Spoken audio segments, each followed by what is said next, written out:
Welcome to today's podcast from the series of Becoming a Better Parent. And today we have a very, very special guest all the way from California, Erin Wallace. Welcome. Erin is a Universal Hermetic Kabbalah teacher, leader of Modern Mystery School in California, teacher of magical classes, dragon fairies, senior guide, and she's also a teacher on the Healers panel. Welcome.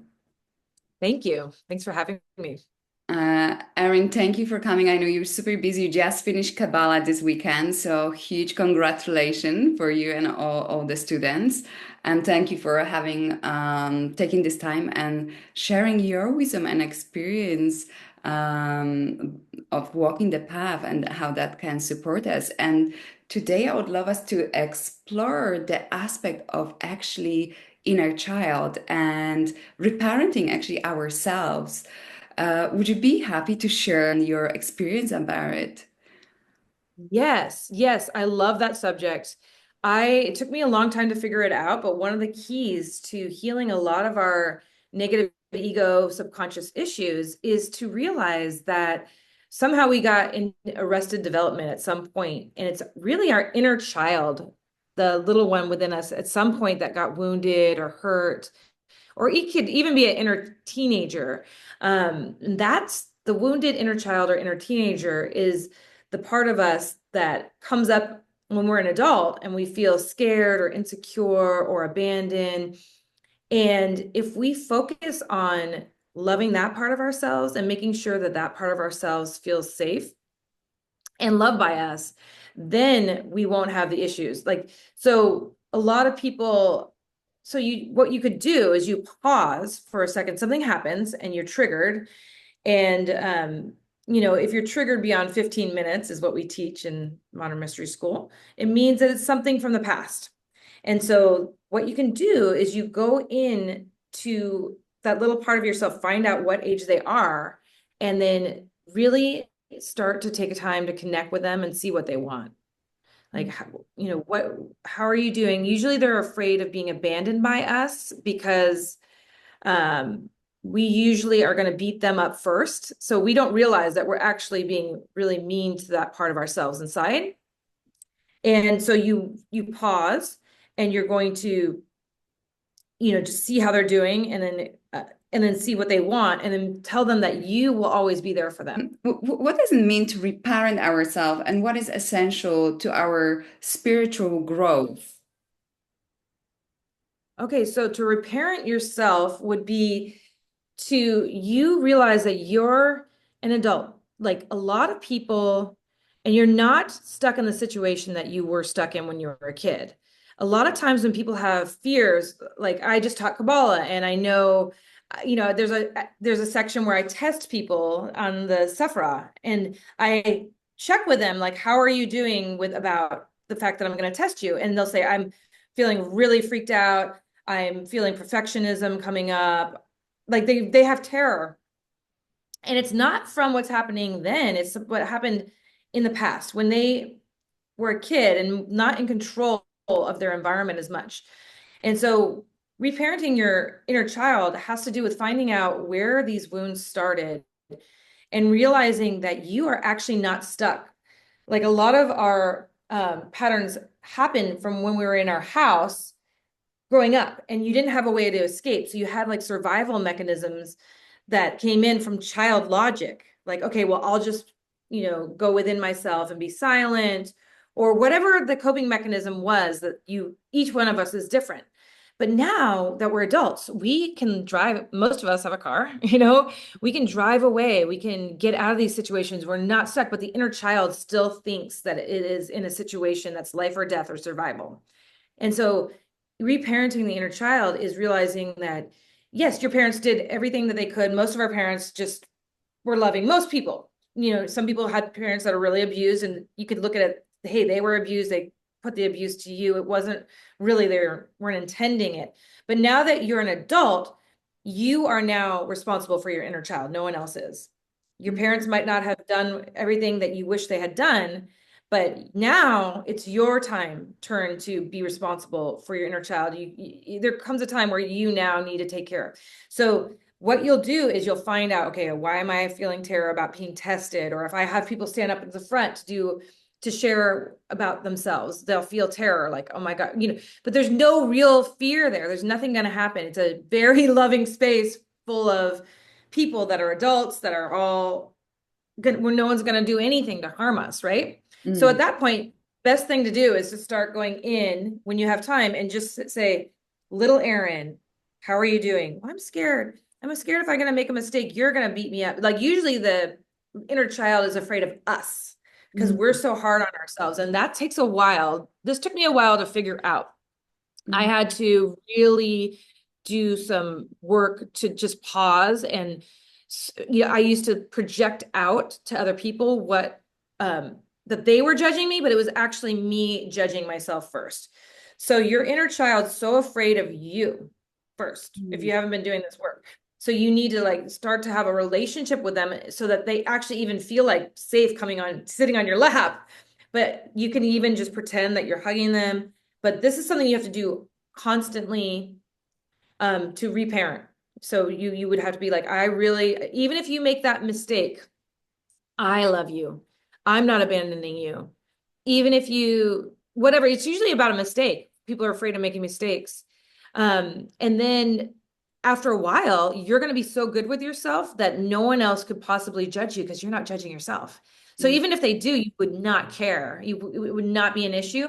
And so it's like the coolest shortcut. Like if you can actually, it's hard, but if you can actually do this and love your inner child and start reparenting and be good with yourself, you're going to be bulletproof. No one's going to be able to get in. Who cares? People will judge you, but you don't care anymore. And there's no wound for them to get in because you're good with yourself. My goodness, that is such a great golden nugget. I remember when I began the journey and started really nurturing that inner child, how that part actually felt empowering, but also scary to witness. Sometimes we can be scared to witness that wounded part. I love how we can become bulletproof and not be affected by the external environment at all. Thank you for that. Sure, I want to add one thing to what you just said is you're right. At first, you don't, it's really hard for people at first to connect with their inner child. Like in my Kabbalah class, I've taught this section in the second ascension of Kabbalah when we're getting into Tiferet, which if you're new to the mystery school, Tiferet is about healing. It's about being above your personality. A lot of my students will not even have a picture of their inner child, or they don't really like looking at their inner child. They wouldn't want to print it out, or they want to hide it, or they just don't have access to it because it's too painful for them, or they've rejected their inner child so much because they felt so rejected. And so that's really an honest thing that you said, that it is scary at first, and there is going to be a lot of resistance. That's why it's a shortcut. Like shortcuts aren't easy, they're harder. It's like going straight up the mountain.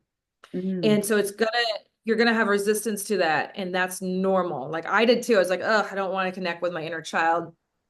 It's so sad, but it's true. Like a lot of us don't. We reject our own selves first, and then that's why we're rejected by the outside world. So definitely that's really something that people should know, that it's okay. It's going to feel a little weird at first, but the picture does help because you'll see how cute you were. And if you can get even younger to like a baby picture, you could see, how could I ever judge this precious innocent soul? Like it didn't do anything to anyone. And but it's going to be painful. Like you're going to cry. Like my whole class cried when they were looking at their pictures because you're going to realize how sweet you are, and it hurts that you've rejected yourself. Mm, amazing. I love the shortcuts. I love the shortcut. That's great that we can move quickly through that. Just to take it further, how did healing the inner child help us to feel safer and allow that spiritual maturity? And I think you've kind of started touching on that already with this being bulletproof. Yeah, that's a great question. So how does it allow us to be more spiritually mature? Okay, that's important. So a lot of us are wounded. When I started doing the inner child work, there's the kind of a dark night of the soul process that you might go through as well, where you realize you're not dealing with adults ever. Like when you think, even though I mentioned we're adults, everybody's a wounded inner child. Everybody is um hasn't done this work, and most people haven't. So at first it's scary and sad. Like, wait, am I even dealing with people in the present moment because they're also wounded like I am? Who am I even talking to? You know? But then you realize that then compassion comes really quickly after that. So there's a shock and then there's compassion. And one of the things is this is going to help you be a lot more spiritually mature because you're not asking other people to babysit your inner child. A lot of us will ask each other, we'll assume that other people are capable of taking care of the little one within us, but we're not capable of taking care of the little one within us. So why would you can't expect somebody else to babysit your inner child and be good at it when you're not, and they probably haven't done the work either, so they don't know how to babysit their own. And so if you get good with your inner child, you become a spiritual, like a real adult, like a mature, um truly mature. And then you can really help other people if they need, you can help other people with it. Not that we should babysit other people's inner child. We need to help empower each other to take care of each other and not tiptoe around people's issues. So the best thing to do is to help other people with what success you've had. Like I'm saying, I was successful in parenting my inner child, so now I know how to tell other people or Mm. instruct people how to do it, and then that way they're always good and they're not going to have to. A lot of what's happening these days is everybody's a victim, right? The whole woke culture is we're going to fall to the floor and collapse if somebody calls us a certain word. You cannot police the outside world. It's not a sustainable way to look at the world. Everybody's a child right now, asking everybody to tiptoe around their issues, around their inner child issues. And that's just not the way the world is. The world is going to be harsh sometimes, and you need to make it so that you have no holes in your aura. There's no triggers that anything can get in. Like the Buddha at the Tree of Enlightenment is what we want to be. He worked on himself so much that there's pictures of dark forces trying to get into his aura with arrows, and they just bounced off. And that's true spiritual maturity. And I think this trend of trying to police the outside world and make sure that certain words aren't said or this isn't said or else you're going to be offended is making people very weak. And Mm. it's not actually helping them. And it's not a healthy thing for them. So wonderful to take it even further, how that affects all our relationships. Because when we heal that relationship with the inner child, how that we will be able to show up for other relationship, having compassion, but also empowering others to take responsibility for themselves. It's such a win-win. That's why I love the path of progression. When we learn the tools, the first two step, life activation, empower thyself, it's the tools to be empowered, to take responsibility for ourselves. Yeah.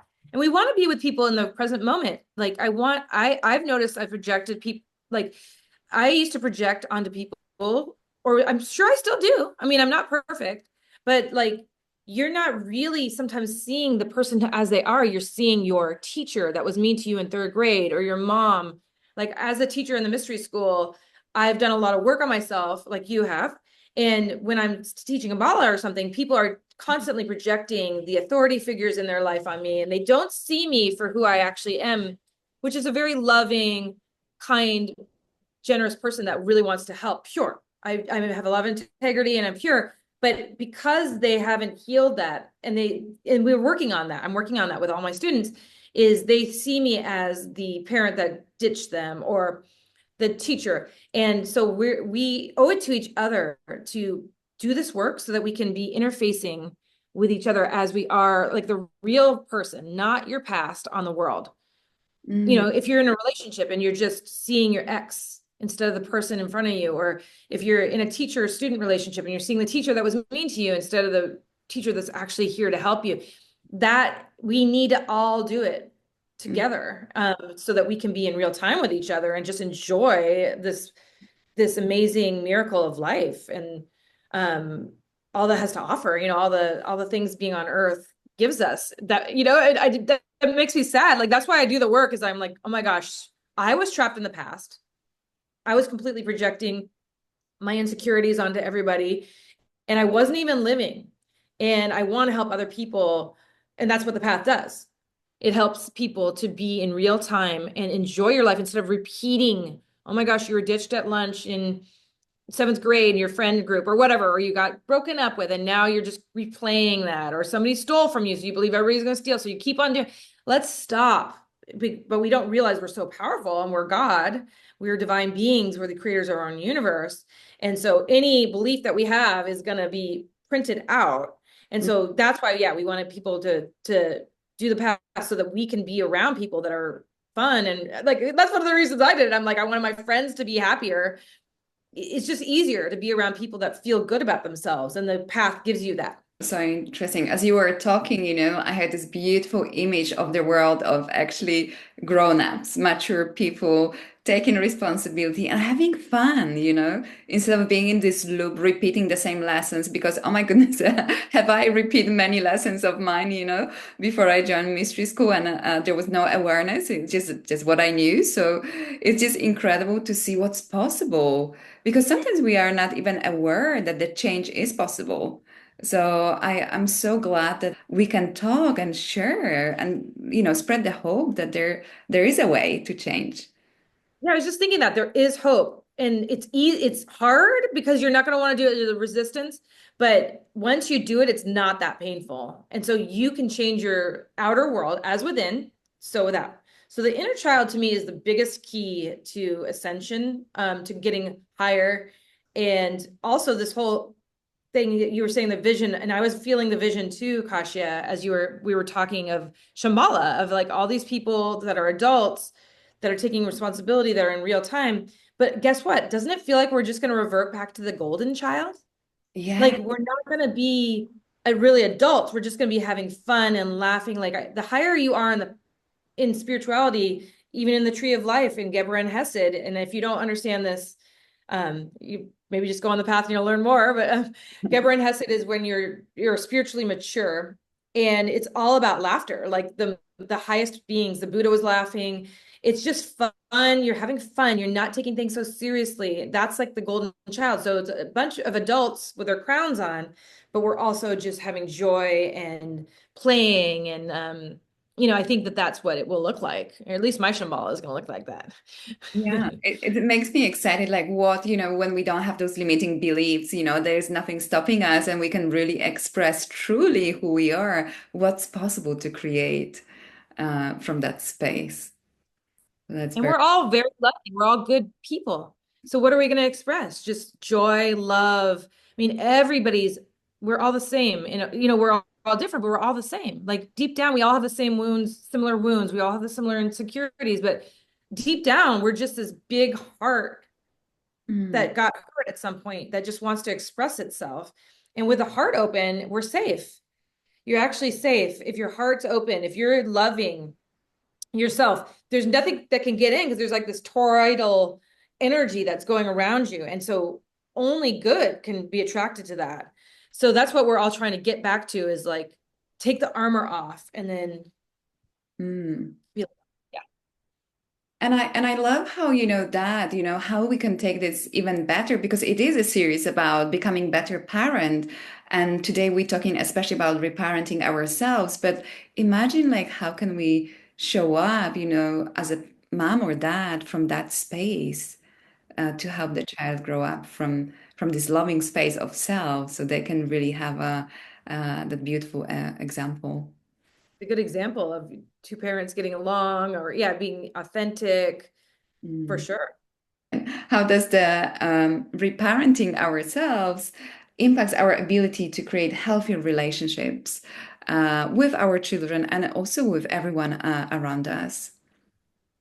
Well, yeah, I mean, I think we definitely have covered that you're just going to be um you're not going to be showing, you're going to have an example of somebody who loves themselves. And maybe our parents they didn't have this education. I mean, we had to kind of change the timeline of our ancestors because we were born in such a great time where we have the luxury of being high on the Maslow needs, or Ericksonian needs. We're like able to look at our navel and we have our food, we have everything. We're not worried about being bombed or something. Mhm. So, it's our job to like reparent ourselves and then stop that pattern, stop the ancestral patterns that have been handed down. And that's part of it. I mean, maybe your ancestors were like in a potato famine and they have all sorts of beliefs about scarcity. Like my grandparents were in the Great Depression and they believed they had like would eat orange peels. I'd be eating a mandarin orange and they're like, my grandpa would be like, "Are you going to eat that peel?" Even though he was a doctor and he was doing really well, he still remembered a time of scarcity.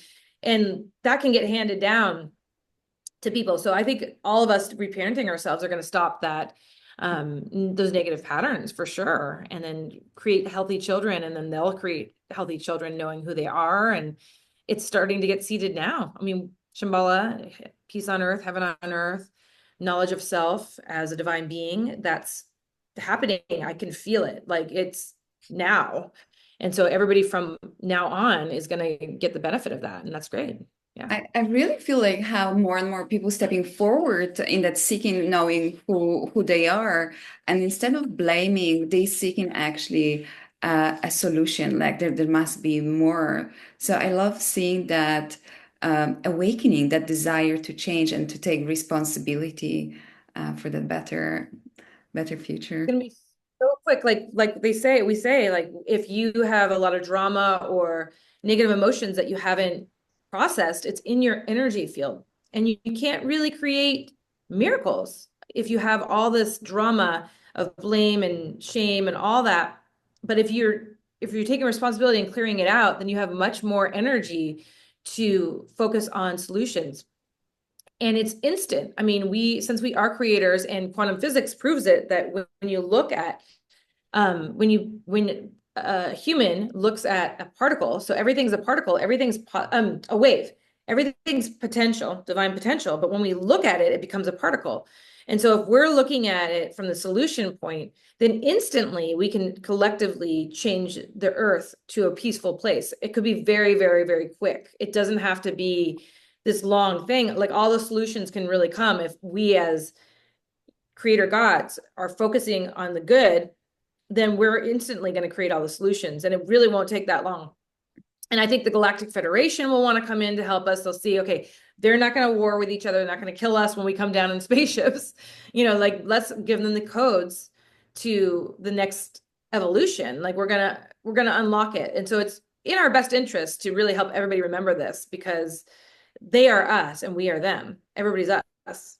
Mm. So I also love, like, as you were talking about the solutions, it made me think how with each initiation and healing session, as we receive more light, how that actually helps us to expand and hold more positivity and more power. And I remember for me it was massive shift of my journey where I was coming from very blaming, judging space, very fearful space, and then suddenly with initiation I noticed my mind became more positive, and yes, I've experienced still problems and challenges, but there was this like, oh wow, what is the solution? How can I overcome it? So like I love that piece of seeking solution, that is okay to face the challenges, but is that willingness to see what can I do about it? the challenges are really fun. It'd be really boring without them. We're gonna always have challenges, and that's how we're gonna grow, and we're gonna make mistakes. But yeah, the light that you get from the Empower Thyself, you're basically getting a toolkit of light to put around you so that you're always light in the light. And what does light do? Light's showing us good things about ourselves. Like, wow, I'm really good at promoting things, or whatever you're good at. I happen to be good at promoting things. Mhm. Um, or you're good at really organizing and being detailed. We're all good at different things, right? But then you're also going to notice, okay, well, the light's also showing me that I have a block here, like I have a weakness in this area. And that's why, so when you take the Empower Thyself class, you're getting a kit, like a toolkit, to actually create light around you, so that you're going to see the good things and the things that need to be shifted that are getting in the way of you doing what it is that you're meant to do for humanity. And I always think of it as like being on a spaceship or something. Like you're in a spaceship of protection with a magic circle that you get, but then you get the cobblers to cross, and so you go out in a space suit. So you really don't ever have to interface with darkness in the level that you did before, which is, you know, everybody has their own trajectory. We have free will, and there's people that don't want to go towards the light, and that's their choice, and that's fine. But before Empower Thyself, I felt very affected by the auras of other people, even if they were going against the will of God or they were choosing choices that I wouldn't want to be affected by. And then when you have the protection around you, you're not going to have that feeling anymore. And you're going to be able to go where you need to go and then rise up and become shiny and bright. And then everybody else will see you. And the people who are ready will see you and then they'll come towards you. And so that's why Empower Thyself is really good. Mm. That I felt like saying for your listeners right now. Yeah. That's amazing. Thank you. I feel like there's so many good tips and jewels in this conversation. Thank you, Erin, for sharing that with our listeners. I know we're coming to the end, but before we finish, do you have any last top tip for the listeners to help them, maybe choose to reparent or choose to rise up to make the life better? What would be the one top tip? Okay, yeah, I would really I think the top tip is definitely connect with your inner child. We've already talked about it, but really it is such a cool subject that Kashi is bringing up and is to just start finding a picture of yourself when you're a kid and start really connecting and just see how they feel. They might be really mad at you, and that's okay. Like you need to create a relationship. And I really, if you do this, you're going to heal so many things in the quickest way possible without having to unpack it, without having to talk to a therapist for hours about your story. You're just going to be a better person for yourself and others. So I would do that. And then another thing is, yeah, I think that's good. But I also want you to mention win-win earlier, and that's another shortcut is like think about everything as a win-win. What you're doing, how's it affecting others as well? That's a good thing. And you'll probably be on a much higher trajectory if you do those two things. And they're easy. You can do them without even stepping on the path. But we recommend the path that we are products of the path. We got to these insights by walking the path. But if you're just want to start and get a head start, these are the two things. Amazing. Thank you, Erin, so much for all these sharings and all the jewels. See each other next time. I hope we can continue sharing this beauty with our listeners. Yeah, thanks for having me. Thank you.